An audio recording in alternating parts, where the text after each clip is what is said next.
I want to talk about the distant past picture books that I got because they are gorgeous and phenomenal, and I have to rant to somebody, and this just happens to be somebody. Never mind that it's me sitting in my library by myself talking to a camera. Nobody can handle the amount of ranting that I do on a normal basis, so this is what we got to work with. The first book that I read, Life Before the Dinosaurs.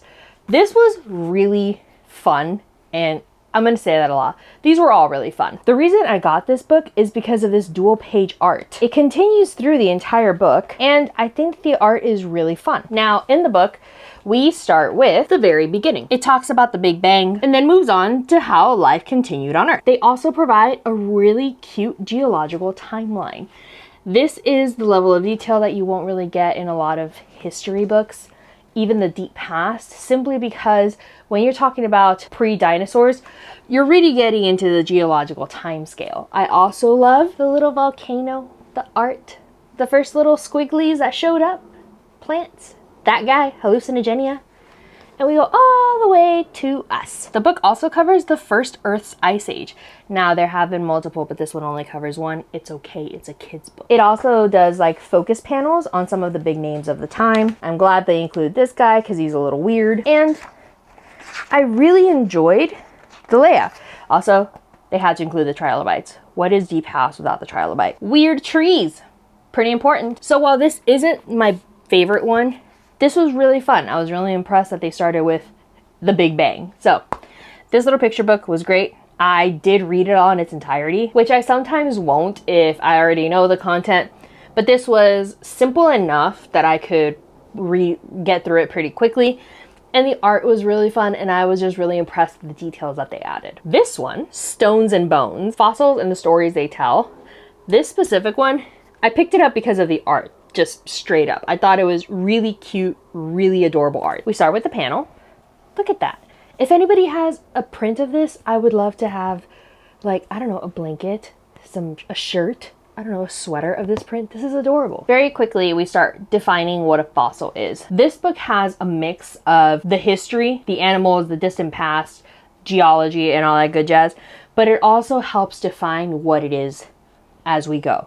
So we define what is a fossil. We define what is a paleontologist. We define the process of fossil creation. Also, I love that they use the moa as an example.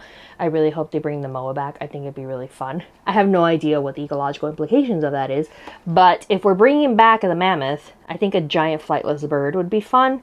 Hopefully it's like herbivorous though. Maybe not the carnivorous ones. Defines paleontology, which I think is very important. If I had known what a paleontologist was, I might have totally gone that route. I don't know if my family would have been supportive of me digging in the dirt my entire life, but I would be enjoying my life way more than I do now. So I'm not sure. Defines paleontology. It also gives a lot of historical context of why dinosaurs kind of all aligned and all of the dots that had to align for our small minds to start grasping, we weren't the biggest, baddest things on the planet. We get a name of the professors. Again, we got more examples of an extinct species with its current cousin. Trilobites everywhere. And we talk about Mary Anning, who is a pioneer in paleontology. Of course, she got no recognition in her lifetime. It happens. But there's a whole spread dedicated to Mary Anning, which is fantastic. We get the life cycle of rocks. This isn't usually in here. That's why this book has a great blend of paleontology and geology. I guess, you know, with the name Bones and Stones, we talk about both. So that might just be a me like, wow, it's both, but it was great. It talks about how fossils are made, the fossil record, and like key moments in the fossil record. And then we get this really cute timeline. I mean, I think it's cute. That's kind of sad. Like, this is the Permian. The Permian does not end well, right? So we get the Permian, which is kind of like gloom and doom, but we get little summaries and little timelines of the Precambrian and Paleozoic, and they do this for every era. Then they break down the era a little bit more. They do case studies, trilobites again, timeline of the Mesozoic. Very cutesy art. So cute. I'm like not over how cutesy this art is. It is almost like a doodle. We get summaries of the Triassic, Jurassic, and the Cretaceous with like little dinosaurs as examples. We also highlight our first ancestor, the mammal, which is important. We also have an outline of things we know about the dinosaurs and things we do not. Obviously, there's way more things we don't know than we do, but that's okay. Double page spread to the extinction of the dinosaurs. This dinosaur straight up looks pissed. Like, how dare you? Then we get to the Cenozoic, which covers the Paleogene, Neogene, Quaternary, and we get into what happened during that era as well.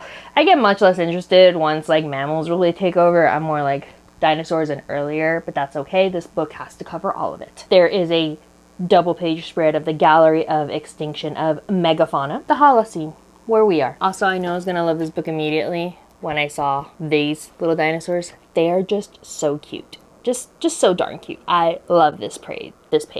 So Stones and Bones was really cutesy, really fun, but still very informative. It didn't shy away from the extinctions. I know that this one didn't really cover extinctions, which is fine. They covered the last extinction of the dinosaurs, and they briefly mentioned the Permian, and they briefly mentioned some ice ages. But I really enjoy that this kind of talked us through it in all, obviously a very kid-friendly way, but was very informative. It even covers how a dinosaur ends up from the dirt to the museum. So the excavation, the transfer and the setup, and how to become a paleontologist, how to hunt for fossils, the gear. So I think this is really geared towards any kid that's like, I want to do that too. This would be the perfect book. If I had had this book, I probably would have used this as my Bible of this is what I want to be. How do I get there? Granted, in Texas, there's not a whole lot of great paleontology schools, but that's okay. So this was super fun. I want this book just because of how cute that art is. Now we get to this guy, Life, the First 4 Billion Years. I really, really like this book. Unfortunately, at this time that I'm recording, it is $70. So we're waiting on that. So first off, the art is just gorgeous. Look at that art. Look at that art. I get the beginning. I get how tiny, dark, and empty everything was. I love this art in the beginning. And I love how it starts. Once upon a time, a long, long time ago, there was, as far as we know, nothing.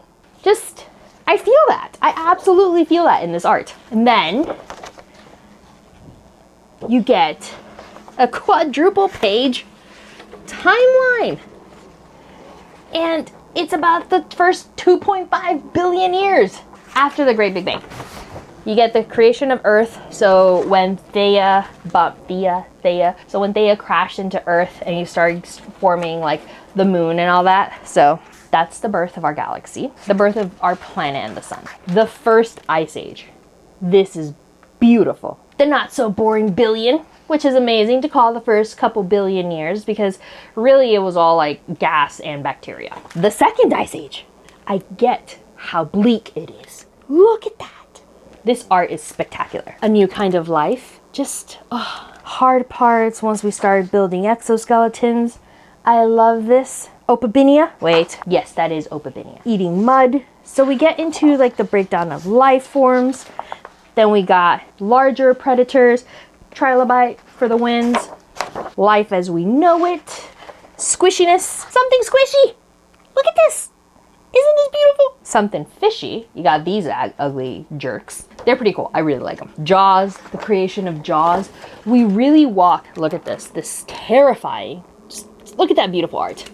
We really walk through the evolution of the kind of big parts of life, their exoskeleton, their jaws. So this is a kid's book. If someone as a kid had told me that once upon a time we didn't have jaws, once upon a time we didn't have skeletons, I would just be like, no. The educational nonfiction picture books have just stepped it up 1,000% since I was a kid. Also probably didn't have great science teachers. The American education system is questionable as heck. It's unfortunate. I think if we had spent more time in prehistory or we had like a science class that I enjoyed, I don't know. I didn't realize I liked science until I got like way too old. Just look at that art. Look at that spread. Nautilus developments on land. You get these creepy detailed looking things. That's the nightmare inducing. But this book covers it all. And I love the art. I love the style. The pages are matte. They're not glossy, but that's okay. Get giant centipedes. The infamous giant centipedes. And this is just so fun. Also love that they included this guy. Granted, they've made a lot of discoveries since I was a kid, so maybe there's a reason that it wasn't great when I was a kid, but I'm still gonna be crusty about it. So we continue on. Oh, wait, double page spread. Disaster! Look at that! That's beautiful. I mean, It's unfortunate, but it really gives you the perspective. Look at how tiny these things are compared to that volcano. Just look at how teeny that is. It helps a child understand their grasp. It helps me. I'm not a kid. It helps me understand how tiny and meager we are compared to the forces of nature. The age of the dinosaurs, sea giants, the shifting continents, the road to us, where we are. This is gorgeous.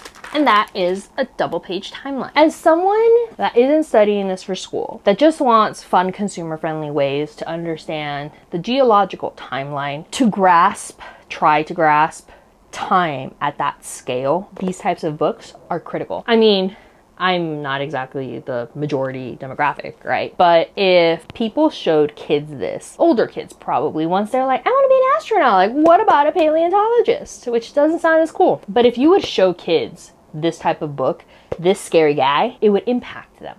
I think they would remember it. I think it'd be beautiful to remember it. Because then you wouldn't have people like me that are so old that are just like, oh my gosh, where has this been all my life? This was published in 2013. I was like way too old for this book at the time. And probably in that snotty age where I was too cool for everything. Ugh, I wasn't. But these 3 books were super fun to go through, super fun to read, super fun to just ponder on. Just sitting and looking at this gorgeous art was half the time I spent reading. I would read, because I read slowly, I sit and I ponder. And I ponder how tiny we are. I try to grasp time. I have this obsession with like grasping time at that scale, and obviously it's almost impossible. But I love that there are now different books dedicated to the deep past. Or maybe they've always been around and I'm just now getting here, so I might just be late to the damn party. That could be it too. But these 3 set the tone for the month of December. Because after this, I'm going to watch the Netflix History of Life on Earth series with the companion book, annotate the heck out of it. I don't even know if I'm ever going to write a book about this. This is really just for fun.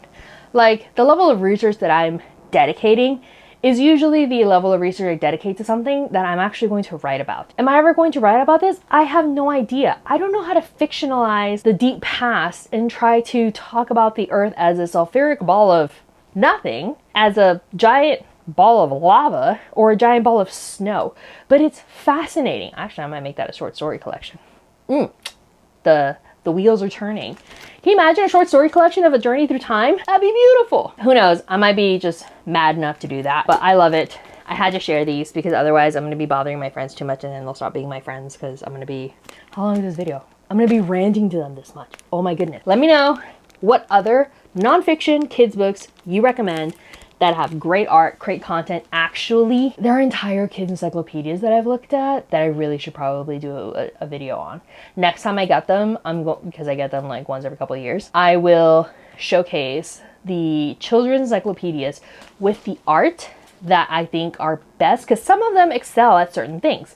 Some are really good at showing the scale. Some are really good at deep diving into a certain species. So next time I get them, I will definitely just like do a short video on them. That's it. I really enjoyed this. I had a lot of fun. I didn't do this for the volcano books just because I deep dived into one, which is really informative. And the other ones I kind of just breezed through because I actually have a purpose for those volcano books. And while they did meet what I needed, it wasn't like this much energy. So it would probably been a very boring video. I don't know. I can get intense about boring stuff too, so who knows. But let me know what other kids books I should be picking up, what other nonfiction books that you recommend, or even books for adults. Any adult nonfiction books that are fun. I would love to read those. Narrative nonfiction about the geological timeline. Wouldn't that be something? Thank you for watching and watching me rant and being with me while I rant, because otherwise I'd be really annoying to people. I'll catch you in the next time. Bye!